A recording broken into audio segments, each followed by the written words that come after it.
Amém. Abra sua Bíblia no Salmo 56 e no verso 8. Eu vou estar usando a Nova Almeida atualizada aqui como a tradução. E o texto sagrado diz assim, vamos lá, Salmo 56, versículo 8. O salmo é atribuído a Davi. E ele diz, contaste os meus passos quando sofri perseguições. Recolhe as minhas lágrimas no teu odre. Não estão elas inscritas no teu livro? Quando o salmista começa com a declaração, contaste os meus passos, eu particularmente não creio que ele está falando de nada literal. Minha esposa gosta de usar um relógio que é o contador de passos, que exige dela a cota mínima diária de movimento, né? Deus não precisa de um contador de passos literal. O Deus onisciente, presciente, sabe todos os passos que você vai dar na vida, né? Sem nenhuma necessidade de ficar contabilizando dia a dia os seus passos. No entanto, esse salmo escrito num contexto onde Davi está fugindo de Saul, quando ele usa a expressão contaste os meus passos quando sofri perseguições, basicamente ele está dizendo para Deus, o Senhor sabe quão longe de casa e há quanto tempo eu estou nessa peregrinação. É apenas uma declaração de reconhecimento, né, de que Deus acompanha a sua dor e os seus dilemas. Depois, ele usa uma nova frase que também não é literal. Recolhe as minhas lágrimas no teu odre. Não há nenhum outro texto bíblico que fala de Deus guardando nossas lágrimas em nenhum tipo de recipiente, né? E não conheço ninguém que jamais, momento nenhum da história, teve uma experiência de ver algum anjo recolhendo suas lágrimas. Eu me lembro desde garoto, né, que depois de um tempo de oração, ajoelhado, prostrado, quando me levantava e via quanta lágrima tinha no chão, aquilo ficava impressionado, eu ficava impressionado com aquilo que vinha. Nunca vi nenhum anjo vir recolher essas lágrimas de forma literal. No final, ele ainda diz, não estão elas inscritas no teu livro? Basicamente, cada uma dessas declarações que não envolve literalidade, mas alegoria, fala de um Deus que não é indiferente à nossa dor. Bom, no ano passado, eu passei o mês de agosto todo pregando uma série de mensagens na nossa igreja em Curitiba, que eu brincando intitulei de A Teologia das Lágrimas. Na verdade, o processo começou em julho, eu precisei vir a São Paulo para gravar um evento online, e antes dessas gravações eu passei na casa do pastor Eibe. E lembro que quando tivemos um momento num culto familiar, a família dele com a nossa, ele perguntou, Luciano, você quer compartilhar alguma mensagem? Eu falei, uma mensagem não, quero compartilhar uma dúvida, né? Falei, quero que vocês me ajudem a resolver uma equação que está me dando um pouco de trabalho.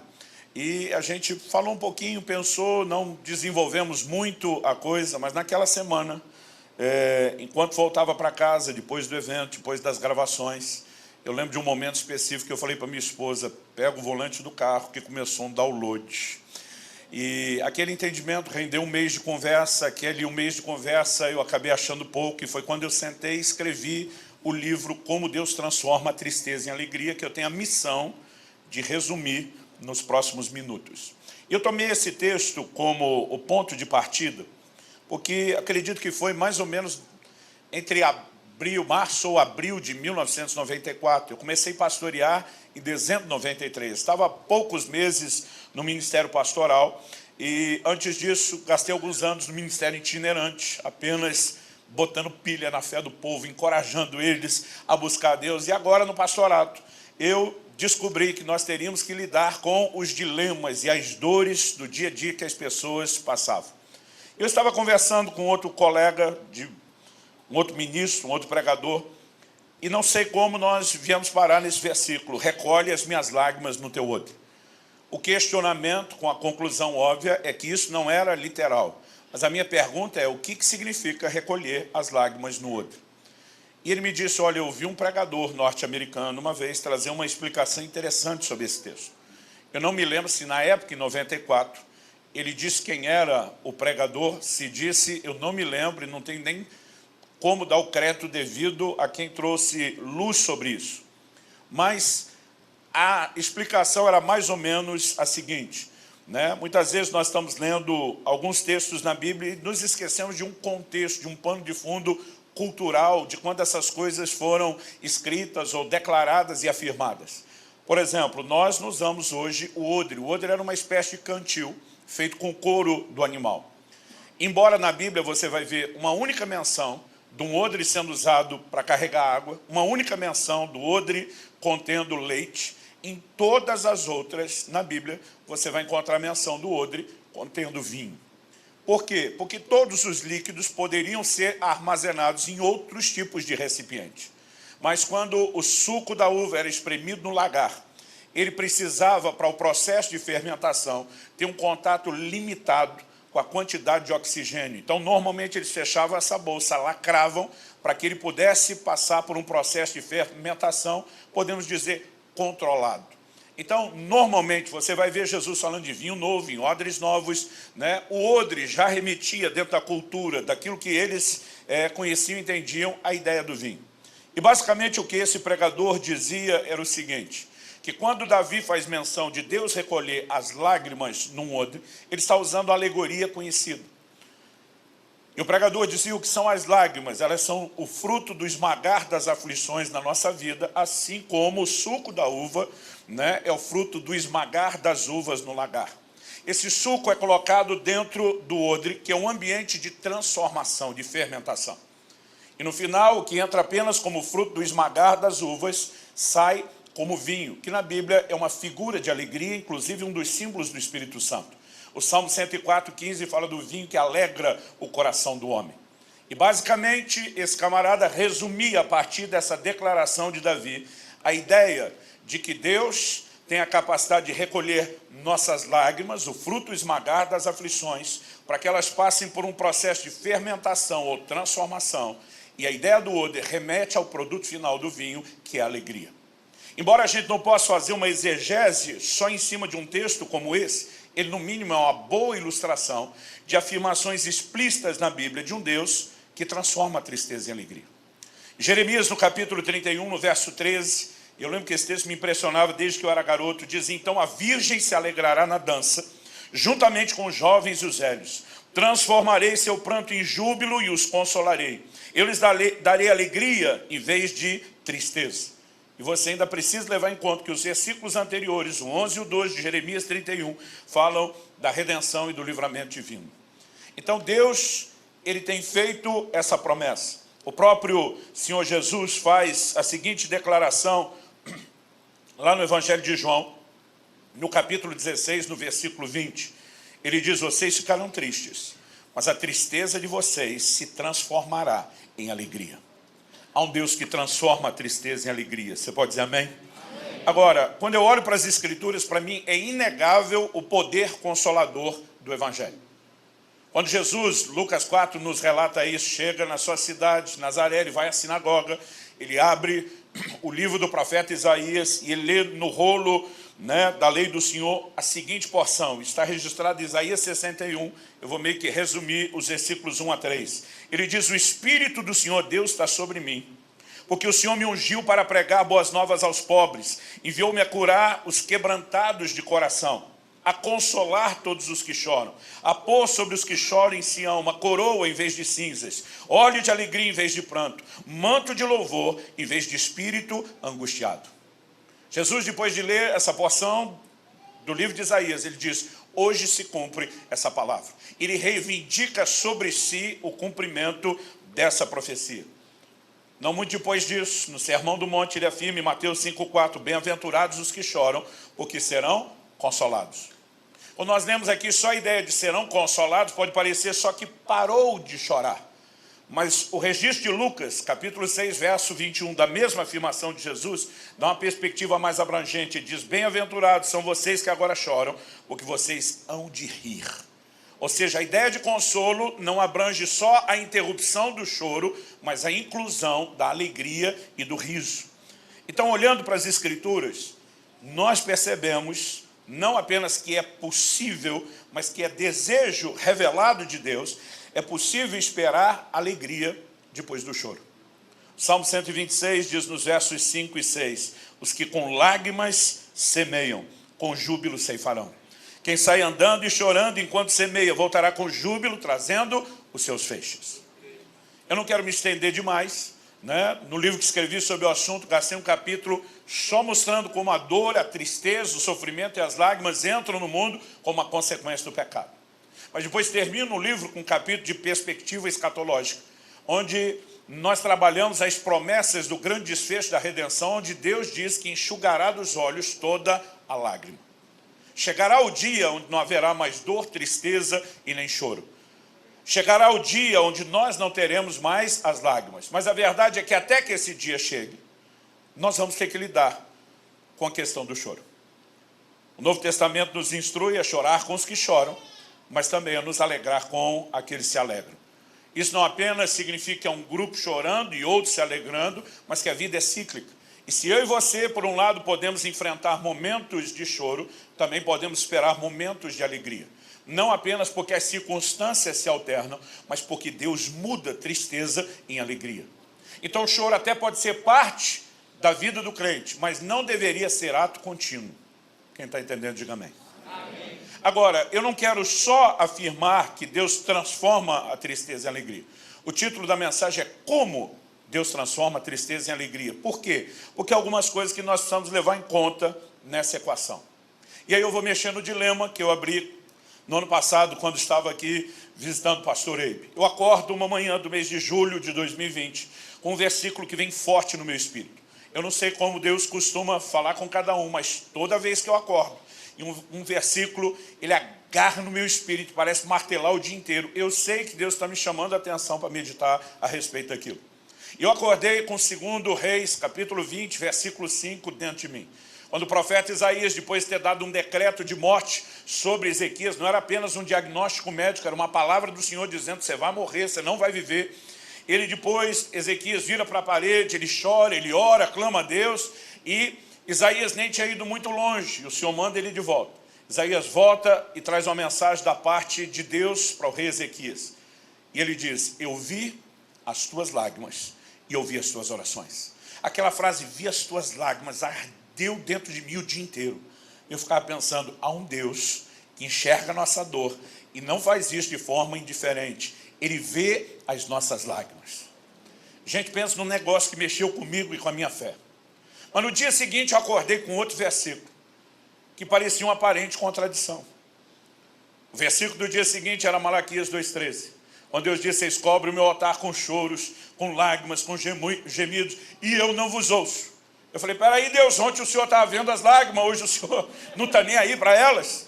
Né? Falei, que momento de bipolaridade é esse? Agora, como a Bíblia não se contradiz, nós precisamos entender que diante de toda aparente contradição, nós temos apenas um desafio de interpretação. E a maior parte desses desafios envolve uma questão de perspectiva. Eu lembro quando passei, eu estava exatamente nesse dilema. Deus enxerga as lágrimas ou Deus as ignora. A verdade é que não é uma coisa ou outra. A Bíblia afirma as duas coisas. Mas você só vai entender isso se você reconhecer que há tipos distintos de choro. Há o choro que chama a atenção de Deus, ao choro que Deus ignora. Então, por exemplo, o livro de Gênesis faz um breve relato de como Esaú se comporta depois de ter perdido a bênção de seu pai para o seu irmão Jacó. Gênesis 27, 38 diz, levantando Esaú a voz, chorou. Mas a forma como o livro de Hebreus, lá no capítulo 12, no verso 17, interpreta essa menção de Gênesis é a seguinte, sabeis também que posteriormente, querendo herdar a bênção, foi rejeitado, pois não achou lugar de arrependimento, embora com lágrimas o tivesse buscado. Há várias menções na Bíblia de Deus ignorando o choro de alguém. Agora, você vai perceber um padrão. Sempre que Deus está afirmando ignorar o choro, ele tem a ver com alguém que lamenta a consequência, mas não a essência de um pecado. É o tipo de choro sem arrependimento. Aliás, Paulo escreve, e ele diz, em 2 Coríntios, no capítulo 7, no versículo 10, que a tristeza, segundo Deus, produz arrependimento para a vida, mas a tristeza, segundo o mundo, produz morte. Então, há tipos de tristeza, logo, há tipos distintos de choro. Eu quero te mostrar daqui a pouco que também existem tipos distintos de alegria. E se nós não fizermos essas distinções e tentarmos botar todas essas afirmações só num cesto, num balaio só, nós vamos ter uma grande confusão. Então é importante começar reconhecendo que há tipos distintos de choro. Por exemplo, quando o profeta Samuel diz a Saul que ele foi rejeitado. E muitas vezes isso me deixava incomodado. Eu dizia, Deus, o Senhor rejeitou Saul por uma desobediência. Botou Davi, que adulterou e matou o marido da outra. E na minha opinião, parece que o outro foi um pouquinho pior que o primeiro. A questão não é o que cada um fez. É como cada um reagia diante daquilo que fez. O próprio Davi diz que um coração quebrantado Deus não iria desprezar.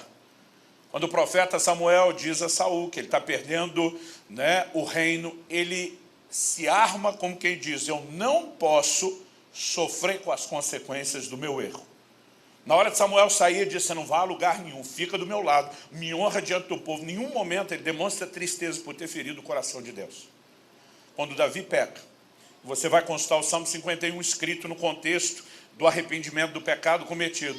Ele começa sendo contra ti e contra ti somente eu pequei. Quando você olha para Davi, fugindo da conspiração de Absalão, parece que ele dá o reino como perdido e não faz questão de lutar por isso a princípio. Seus homens o defenderam, ele só tira o time de campo e diz para todo mundo, vamos embora daqui, e deixa tudo para trás, como quem diz, se eu tiver que perder isso tudo pelo que eu fiz contra Deus, eu não vou nem lutar. Mas qual era o desespero de Davi? No mesmo Salmo 51 ele diz, não retires de mim o teu espírito, e nem tampouco a alegria da tua salvação. Basicamente ele lamentava a essência do que o pecado havia trazido. E quando você vai lá para Malaquias 2,3, de Deus dizer, vocês cobrem o meu altar com choros, com lágrimas, gemidos, eu não vos ouço. Qual é o contexto? O versículo seguinte, Malaquias 2,14, Deus diz, e vocês perguntam por quê? E Deus responde, porque o Senhor foi testemunha da aliança entre ti e a mulher da tua mocidade, com a qual tu foste desleal. Deus está dizendo, camarada, você não honra sequer a aliança do matrimônio, quebra a aliança com o seu cônjuge e comigo, e acha que agora, porque chorou, eu vou atender. E algumas pessoas parecem acreditar que o choro sozinho parece ter alguma química no mundo espiritual, quase como se fosse algo mágico que funciona. Um dia um irmão falou para mim, pois é, pastor, como diz a Escritura, quem não chora não mama. Eu olhei para ele e falei, você está de brincadeira? Tem o que é difícil acreditar que a pessoa... Eu falei, isso está na Bíblia não. Até hoje não sei se era sério ou brincadeira. Ele falou, não. Ele falou, mas bem que podia estar. E tem alguns crentes que eles parecem acreditar que existe alguma coisa mística só no choro, que é chorar por chorar. E Deus está dizendo que tem choro, que ele vai prestar atenção, mas tem choro que não. Então, basicamente, a partir disso, a segunda ideia, depois de distinguir os tipos de choro, a segunda ideia que eu quero construir é que eu e você precisamos compreender o processo com o qual Deus trabalha. Acredito que isso foi há mais ou menos uns 16 anos atrás. Se eu estiver errado, talvez 15 anos atrás. A gente tinha recém começado a igreja em Curitiba, e um grande amigo estava pregando num dos nossos eventos, entre vários outros preletores. E esse amigo, pastor Marcelo Jamal, ele de repente dá uma saída, uma aparente saída do assunto. E ele entra no Salmo 30, no versículo 5, que diz, porque a sua ira dura só um momento, mas o seu favor dura a vida inteira. O choro pode durar uma noite, mas a alegria vem pela manhã. Eu lembro de naquele dia dizer, gente, será que essa afirmação é literal? Porque diz, se for literal, ninguém deveria chorar por mais de um dia. Cada vez que virou o dia, anoiteceu e depois amanheceu, acabou, está tudo resolvido. Mas a Bíblia fala de gente que chorou por muitos dias. E diz, então, se isso não é literal, qual é o simbolismo, qual é a alegoria, qual é a mensagem? E eu lembro de naquele dia ele trazer uma explicação que eu nunca tinha ouvido. Ele diz, o que nós precisamos entender é que o choro prevalece num ambiente de escuridão, de trevas. Mas a alegria prevalece num ambiente onde a luz chega com o amanhecer. Luz na Bíblia fala de revelação, trevas fala de ignorância. Paulo escrevendo aos Efésios, ele ora por espírito de sabedoria e revelação, e no capítulo 1 ele diz que sejam iluminados os olhos do vosso entendimento. Mas no capítulo 4, quando ele fala dos ímpios, ele diz que eles estão entenebrecidos no entendimento, separados da vida de Deus pela ignorância que há neles. Ele relaciona trevas com falta de entendimento e ignorância. E eu lembro que naquele momento, quando fala isso, Jamal olha para mim e falou, nem sei por que eu estou falando isso, eu só sou um profeta, mas ele me aponta o dedo e diz, você que é o mestre, Deus vai te dar um livro inteiro sobre isso. Eu esqueci completamente dessa palavra que ele me deu. até o dia em que eu escrevi o último capítulo desse livro. E Deus me fez lembrar daquilo, dizendo: estou te comissionando a levar essas verdades, além do contexto da sua igreja. Nós precisamos entender que há um ambiente onde a luz, a revelação, a compreensão das Escrituras pode, de fato, substituir o choro por uma alegria sobrenatural. Mas como funciona esse processo? Em primeiro lugar, eu acredito que nós precisamos de entendimento bíblico. Não é o choro pelo choro. Mas eu tenho dito que o choro não precisa ser necessariamente uma conformação com a derrota. A Bíblia nos mostra alguns exemplos, além do que eu citei de Ezequias, em 2 Reis 20, verso 5. A Bíblia fala de Ana chorando diante de Deus porque não tinha filhos. E aquele quadro foi mudado e o choro foi substituído por alegria. A Bíblia fala em 1 Samuel, capítulo 30, que quando Davi e os seus homens saem para uma batalha que acaba não acontecendo, eles regressam para casa, creio que isso também foi providência divina. Quando chegam em Ziclag, eles encontram a cidade destruída, queimada, e descobrem que as suas mulheres e seus filhos tinham sido levados cativos. A Bíblia diz em 1 Samuel 30, verso 4, que Davi e os seus homens choraram até não ter mais forças para chorar. Não é que pararam de chorar porque foram consolados. Eles pararam de chorar porque não aguentavam mais continuar chorando. Mas o versículo 6 diz: Davi, porém, se fortaleceu no Senhor seu Deus. Queridos, eu acredito que o choro até pode estar presente em momentos da nossa caminhada. Mas como eu disse antes, não deveria ser ato contínuo. Eu, particularmente, não sou muito fã de cantar vai chorando, geme e chora, como se esse fosse um estilo de vida.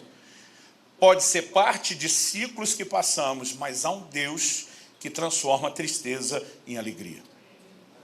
E o que eu tenho percebido nas Escrituras é que essas nossas lágrimas, como não só uma admissão da nossa limitação, da nossa incapacidade, mas do reconhecimento de quem Deus é e do que Ele pode fazer. Portanto, assim como as orações, as lágrimas podem entrar como uma expressão de fé, de declaração de Deus, de que nós não podemos lidar com as coisas como se fôssemos autossuficientes, que nós dependemos dEle. Elas podem atrair intervenções e mudanças da parte de Deus. E o texto que eu citei de Ezequias, em 2 Reis 25, nos mostra isso. Deus olha e diz: eu vi as suas lágrimas, eu vou te curar. Ou seja, muitas vezes quando a luz, o entendimento, a compreensão de quem Deus é e de como Ele se move entra no nosso coração, nós podemos, em meio às lágrimas, provocar mudanças. E essas mudanças podem tocar as circunstâncias. Eu não saberia te dizer quantas vezes ao longo da minha caminhada com Deus, depois de ter dado uma boa chorada diante dele, eu vi circunstâncias serem mudadas por uma intervenção sobrenatural e pela manifestação do poder de Deus. Mas eu queria dizer para você que é sempre assim, mas também não posso. Porque eu descobri que, embora as lágrimas provoquem mudanças, nem sempre elas vão mudar as circunstâncias. Às vezes o choro vai criar uma mudança do lado de dentro e não do lado de fora. Em nós e não apenas nas circunstâncias. E eu quero te dar um exemplo que acredito que a gente não possa ignorar. Hebreus capítulo 5, dos versículos 7 a 9, nos dá uma interpretação, uma ampliação do ocorrido com Nosso Senhor lá no jardim do Getsemane. Quando Jesus diz ao Pai: se possível, passa de mim esse cálice. Dentro da Bíblia, cálice carrega a ideia de sofrimento, de aflição, e no próprio ensino de Jesus, quando ele pergunta, a Tiago e João: vocês podem beber o cálice que eu vou beber? E eles dizem que sim. Ele diz: vocês vão beber? E curioso que um deles, Tiago, foi o primeiro dos 12 a ser martirizado. Nós normalmente não temos a clareza do que está acontecendo naquele momento. Jesus, quando disse: se possível, passe de mim esse cálice, está dizendo ao Pai: se tiver um plano B, se tiver um jeito de evitar a cruz, contudo seja feito não o que eu quero, mas sim o que o Senhor quer. Hebreus interpreta essa oração dizendo, vou ler capítulo 5, do 7 ao 9. Ele, Jesus, nos dias da sua carne, tendo oferecido com forte clamor e lágrimas, orações e súplicas a quem o podia livrar da morte, e tendo sido ouvido por causa da sua piedade. Então o texto é claro, ele ofereceu súplicas a quem o podia livrar da morte. E o texto diz: e tendo sido ouvido por causa da sua piedade, embora sendo filho, aprendeu a obediência pelas coisas que sofreu, e tendo sido aperfeiçoado, tornou-se o autor da salvação eterna para todos os que lhe obedecem. Um forte clamor com lágrimas provocou mudança, não nas circunstâncias. A morte não foi evitada, a cruz não foi evitada, mas a Bíblia diz que ele, como homem, aprendeu a obediência pelas coisas que sofreu e foi aperfeiçoado. Deus não provocou mudança do lado de fora, provocou mudança do lado de dentro. Eu lembro que na minha adolescência, lendo esse texto, eu ficava assustado. Eu lembro que um dia fui falar com meu pai, que era estudioso da Escritura, falei, como que a Bíblia está dizendo que Jesus aprendeu a obediência, ele nunca pecou? Ele sempre foi obediente. A Bíblia está falando de um nível de obediência nunca antes praticado. Não que antes houvesse desobediência. Paulo fala disso escrevendo aos Filipenses, que ele esvaziou-se de si mesmo, assumiu a forma humana e como homem foi obediente, e obediente até a morte e morte de cruz. Quando ele diz obediente até a morte e morte de cruz, ele está falando do mais profundo nível de obediência que Cristo precisou manifestar. E sabe, olhando para a minha vida, eu descobri que há momentos onde depois de chorar, Deus mudou as circunstâncias, mas houve momentos onde Deus me mudou e não mexeu nas circunstâncias. E não estou dizendo que momentos como esse significam que as circunstâncias não serão mudadas. Eu já tive um momento de chorar, ver Deus mudar a circunstância, já tive um momento de chorar, ver Deus me mudar, em vez de mudar a circunstância. Mas, em várias ocasiões, eu vi que depois de me mudar, Ele também mudou as circunstâncias. A verdade é que, independente do tipo de mudança que vem, nós precisamos entender que vai ter intervenção. Não importa se é do lado de dentro ou do lado de fora. Quando Jesus, em João 16, 20, eu citei esse texto antes, ele diz, em verdade, lhes digo, vocês vão chorar e se lamentar, mas o mundo se alegrará. Ele estava falando da sua morte. E diz, vocês ficarão tristes, mas a tristeza de vocês se transformará em alegria. Jesus estava falando de mudança de circunstância. Ele diz, quando eu morrer, vocês ficam tristes e o mundo faz festa. Mas quando eu ressuscitar, mudando as circunstâncias, a tristeza de vocês se transformará em alegria. Mas há momentos onde Deus nos muda a despeito das circunstâncias. O cântico de Abacuque, lá em Abacuque 3, de 17 a 19, é claro, ele diz, ainda que a figueira não floresça, nem haja fruto na videira, ainda que a colheita da oliveira decepcione e os campos não produzam mantimento, ainda que as ovelhas desapareçam no aprisco e nos currais não haja mais gado, quando toda a economia girava em torno da agropecuária. Ou seja, se fosse falar numa linguagem mais contemporânea, talvez alguém estivesse dizendo, ainda que a casa caia, que o circo pegue fogo, que tudo vá para o beleléu. Ele segue dizendo o seguinte, mesmo assim, eu me alegro no Senhor e exulto no Deus da minha salvação. O Senhor Deus é a minha fortaleza. Ele faz os meus pés como os da costa. Ele me faz andar nos seus lugares altos. E aqui eu quero transicionar para uma outra ideia que nós não podemos ignorar. Que é o quê? Se há tipos distintos de tristeza, como nós falamos, a tristeza, segundo Deus, produz arrependimento para a vida, a tristeza, segundo o mundo, conduz à morte, também há tipos distintos de alegria. E a gente pode começar lá na criação. Quando Deus criou Adão, antes da queda, Adão está plenamente suprido no nível espiritual, no seu relacionamento com Deus. Mas Deus olha para Adão e viu que ele estava só, em relação a comungar com semelhantes, humanos, naturais. Deus decide criar uma companheira. Deus está dizendo para Adão, apesar de ter a alegria de estar na minha presença, eu quero que você tenha outras alegrias naturais. Deus diz para ele também, você não vai ser suprido no seu corpo só porque tem comunhão comigo. Você vai ter que comer, meu filho. E Deus fez todo tipo de árvores, frutíferas, agradáveis, e só vedou uma delas. Eu fico pensando, gente, Deus poderia ter feito uma única fruta com todos os nutrientes que o corpo precisa. A gente comeria todo dia a mesma fruta, com a mesma cor e com o mesmo gosto. Deus olhou e falou, não, vamos diversificar. Talvez seja uma interpretação um pouco exagerada de um cara que é mais gordinho, mas Deus diz, eu quero que vocês tenham alegria no paladar. Existem outras formas de alegria. No ano passado, pastor Eibe, André, eu e a Kelly entramos juntos na adolescência. Gente, não dá para explicar esse tipo de alegria. Quando as pessoas me diziam, olha, ser vô é mais forte do que ser pai, me ofendia, porque paternidade foi algo tão forte, tão profundo na minha vida. O que eu descobri depois é que não concorre, complementa. E você fica ali rindo à toa. Agora, qualquer pessoa que não conhece a Cristo, não serve a Deus, pode ter essa alegria. Pode ter alegrias naturais quando se casa, quando vê nascer um filho, quando vê nascer uma neta. E Deus permitiu que o homem também tivesse alegrias naturais. Agora, além de uma alegria espiritual, além de alegrias naturais, seja no âmbito, físico, emocional, a Bíblia também fala do que eu quero chamar de uma falsa e temporária alegria, que é o engano do pecado. Se nós não levarmos em conta esse tipo de distinção, nós vamos estar diante de aparentes contradições. Por exemplo, Tiago capítulo 4, nos diz lá a partir do versículo 8, ele faz a seguinte afirmação: converta-se o vosso riso em pranto e a vossa alegria em tristeza. Eu lembro quando estava estudando o assunto, falei, pera, Deus, agora bugou minha cabeça. Eu estou estudando o Deus que transforma tristeza em alegria. Agora o Senhor está mandando os caras transformar alegria em tristeza. Mas quando você vai olhar o contexto, purificai as mãos, pecadores.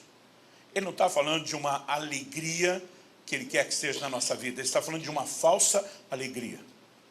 E se essa alegria não der lugar à tristeza, segundo Deus que produz arrependimento, Deus não poderá trocar essa tristeza do arrependimento que vem depois da falsa alegria pela verdadeira alegria depois.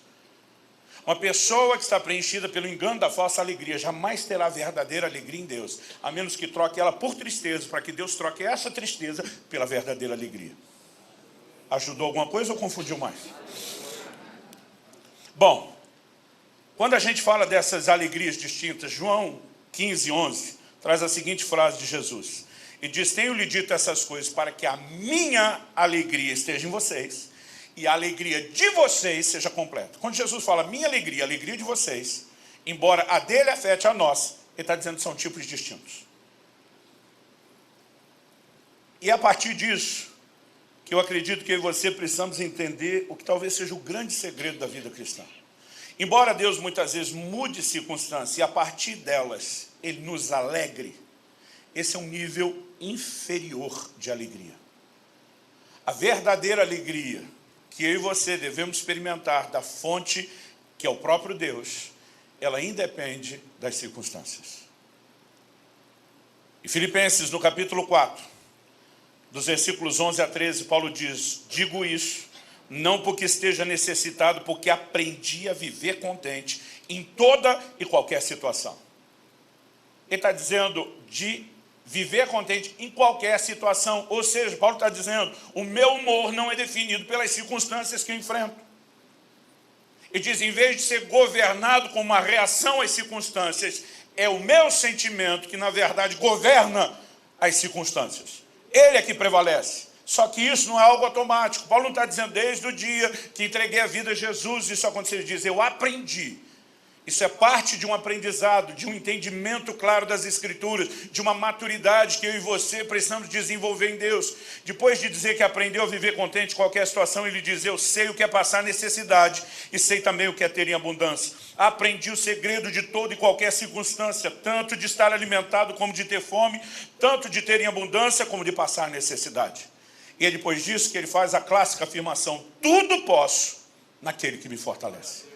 Normalmente nós pegamos Filipenses 4, 3, tudo posso, quase como se fosse um posso de posso realizar. Paulo está dizendo, eu posso suportar, eu posso aguentar o tranco, eu posso passar por qualquer circunstância, porque minha alegria não depende delas, minhas forças vêm de Deus, eu tenho uma outra fonte, e acredito que aqui nós temos a grande revelação a ser entendida. Sabe, ao longo da minha caminhada como pastor já por 28 anos, eu tenho percebido pessoas que desabam diante de circunstâncias, como se a vida tivesse acabado. Gente que assistiu um casamento ruim, não por falta de dedicação ou fidelidade da sua parte, mas do cônjuge. Que tinha um livre-arbítrio e fez uma escolha que afetou não apenas a si mesmo. E alguns não apenas não consideram a possibilidade de um milagre de restauração, o que pode acontecer, ainda que não de forma imediata, mas alguns agem como, se isso acabou, minha vida acabou. Meu querido, eu quero te dizer o seguinte, sem querer que isso te induza a ficar confortável e não lutar, não importa o nível de circunstância que eu e você venhamos a experimentar, Nada, absolutamente nada, deveria roubar nossa alegria, o prazer da nossa comunhão com Deus. Sabe, eu tenho visto gente que na pandemia está assistindo um negócio, né, que foi levantado durante anos, de repente desmoronando, e eles estão agindo quase como quem diz, acabou tudo. Nós precisamos, de fato, entender que há uma alegria que não é meramente circunstancial. Gente, a alegria do crente, ela procede de Deus e não só das circunstâncias. Ainda que Deus, às vezes, nos dê alegrias naturais, por meio de mudanças circunstanciais, a verdadeira alegria emana da sua presença. No Salmo 16, 8 e 9, Davi diz, tenho o Senhor sempre diante de mim, estando Ele à minha direita, não serei abalado. Por isso o meu coração se alegra e o meu espírito exulta. Porque o coração alegra, o espírito exulta e diz, porque o Senhor está diante de mim, eu tenho comunhão com Ele, eu não serei abalado. É lógico, se as circunstâncias estivessem boas, ele não precisava falar de ser abalado. Mas ele está dizendo, apesar do que ele enfrenta, porque tem o Senhor, não precisa ser abalado. Isso está nos versículos 8 e 9. Quando chega no verso 11 do Salmo 16, ele diz, tu me farás ver os caminhos da vida. Na tua presença, a plenitude de alegria. E à tua direita, a delícias perpetuamente. Plenitude de alegria. Meu querido, não é só alegria, plenitude, alegria completa. Há algo que eu e você podemos experimentar em Deus. E quando eu olho para a igreja do Novo Testamento, do livro de Atos, esses crentes eram absurdamente felizes, independente das circunstâncias. Atos 5,41 diz assim, eles se retiraram do sinédrio muito alegres por terem sido considerados dignos de sofrer afrontas por esse nome. Era uma alegria que independia das circunstâncias. Tiago escreve e diz, meus irmãos, têm de bom motivo de grande alegria o passados por várias provações. Não era uma alegria circunstancial, era uma alegria a despeito das circunstâncias. Era uma alegria que antevia, haverá crescimento durante a prova, depois Deus vai trazer mudança na prova, a circunstância pode até se alinhar, mas eu vou estar recebendo de Deus e diretamente da minha fonte, até que tudo mude. E quando nós entendemos isso, há uma alegria sobrenatural a ser vivida. Aliás, nós falamos muito de uma vida cheia do Espírito, do poder do Espírito, e esquecemos que há uma relação enorme entre a alegria e a pessoa do Espírito Santo. Gálatas 5, 22 diz que o fruto do Espírito é, entre outras definições, entre outros gomos, alegria. Atos 13, 52 diz, os discípulos, porém, estavam cheios de alegria e do Espírito Santo. Romanos 14, 17 diz, o reino de Deus não é comida, nem bebida, mas justiça, paz e alegria no Espírito Santo. Hebreus 1,9 diz, por isso Deus, o teu Deus, te ungiu com óleo de alegria, como a nenhum dos teus companheiros. Gente, é um óleo, é uma unção de alegria. Eu lembro quando eu era ainda solteiro, eu tinha passado por algo que me aborreceu terrivelmente. Hoje, com toda a experiência de vida, eu olho e digo, não era isso tudo. Mas para a época, fez um estrago. Eu estava arrasado. E eu fui para um momento que eu defino, não é de oração, é de choração. Sabe quando nós vamos só resmungar e reclamar com Deus? Eu estava lá me queixando, me lamentando, e eu não sei explicar o que aconteceu, porque eu fui insistindo naquele tempo de oração. E de repente, alguém lá no céu apertou o botão e ativou o modo glória. A glória de Deus entrou naquela sala. E quando eu vi, eu não entendi o que estava acontecendo, eu nunca tinha experimentado isso antes, eu nunca tinha visto isso acontecer com outras pessoas antes. Mas eu fui tão tomado da presença do Espírito de Deus e de tamanha alegria, que eu me via rolando no chão de rir, mas rindo às gargalhadas, rindo de ter dor na barriga, e eu ria descontroladamente, que parece que ia explodir. Em algum momento, quando aquilo diminuiu a intensidade física, eu me lembro de levantar do chão, tentando entender o que é que aconteceu. As circunstâncias não tinham mudado, mas o meu coração tinha mudado. Eu estava tão preenchido em Deus, que agora eu tinha vontade de rir das circunstâncias, eu tinha vontade de dizer, perto do que eu tenho, isso é nada, estou me lixando para isso. Gente, há um óleo de alegria, há uma alegria sobrenatural. Mas infelizmente há muitos crentes que ainda seguem buscando só alegria circunstancial, em vez de se conectarem profundamente ao Senhor e serem cheios do Espírito Santo. Eu quero terminar encorajando você a encher seu coração de esperança. É lógico que a realidade do choro será mudada um dia. Isaías 25:8 diz, tragará a morte para sempre, e assim o Senhor Deus enxugará as lágrimas de todos os rostos. Apocalipse 7:17 diz, Deus lhes enxugará dos olhos toda lágrima. Mas até que isso se cumpra, como eu disse, nós ainda vamos nos alegrar com os que se alegram, chorar com os que choram, mas o choro não deve ser ato contínuo. Nós podemos viver intervenções. Obviamente, depois de reconhecer os tipos de choro, depois de reconhecer que é só luz e revelação da palavra que pode mudar essa condição, seja produzir a fé que muda uma circunstância, seja mudar o nosso íntimo, eu acredito que o que nós mais precisamos levar em conta é que a verdadeira, a mais plena, completa e profunda alegria, ela independe das circunstâncias. E eu e você precisamos entrar naquele lugar onde mais do que apenas estar empolgado com algo que acontece, os discípulos voltam empolgados, cheios de alegria. Senhor, no seu nome os demônios submetem e dizem: ei, alegre-se antes, porque os vossos nomes estão escritos no livro da vida. Eu olho para alguns crentes e fico me perguntando, é sério que por causa desse problema ele perdeu a alegria da salvação? Que não consegue mais jubilar no Senhor? Vamos ficar em pé para parecer que está acabando? Eu gostaria que nós orássemos juntos. Eu não vim te apontar o dedo e nem jogar pedra em você. Eu vim aqui te encorajar. Há um Deus que ainda transforma tristeza em alegria. Mas nós precisamos entender como isso acontece. Não é automático. Não é só porque você chorou. Aliás, há choros, como eu disse, que chamam a atenção dele e há outros que não. Mas quando o nosso coração começa a agir de forma correta, e principalmente quando nós nos expomos à luz, à revelação, ao entendimento da palavra, nós nos permitimos entrar num ambiente onde algo pode acontecer de forma sobrenatural. Se Abacuque podia dizer ainda, que todas as circunstâncias estejam desmoronando, eu me alegrarei no Senhor. Se Paulo pôde dizer, eu aprendi a viver contente em toda e qualquer situação, eu e você também podemos. Eu não estou indo a extremos de dizer que quando você sofre perdas, você não vai carregar a dor, principalmente quando falamos de perdas de entes queridos. Tem crente que tenta entrar naquele lugar da negação do luto. Eu falei da alegria de, no ano passado, ter entrado na adolescência, me tornado avô, mas num período de 10 dias de diferença, da chegada da nossa neta ao mundo. Kelly perdeu o pai, meu sogro faleceu. A alegria de um evento não ofuscou a tristeza do outro. A tristeza de um evento não ofuscou a alegria do outro. Nós vivemos dois sentimentos bem distintos num período muito curto. Mas embora o luto não possa ser negado, em algum momento ele tem que ser superado. Eu dediquei um capítulo inteiro no meu livro falando de reação e superação. À medida que nós vamos aprendendo essas verdades, isso muda não apenas a dinâmica do relacionamento com Deus, mas muda a forma como nós tocamos e influenciamos pessoas. O Evangelho tem ganhado conotações de que a gente precisa de Deus só para melhorar a nossa vida na terra. E eu não estou falando contra as promessas e intervenções de Deus, eu creio em cada uma delas. Mas o apóstolo Paulo disse, é só para essa vida que esperamos em Cristo. Nós somos de todos os homens os mais dignos de lástima, os mais infelizes.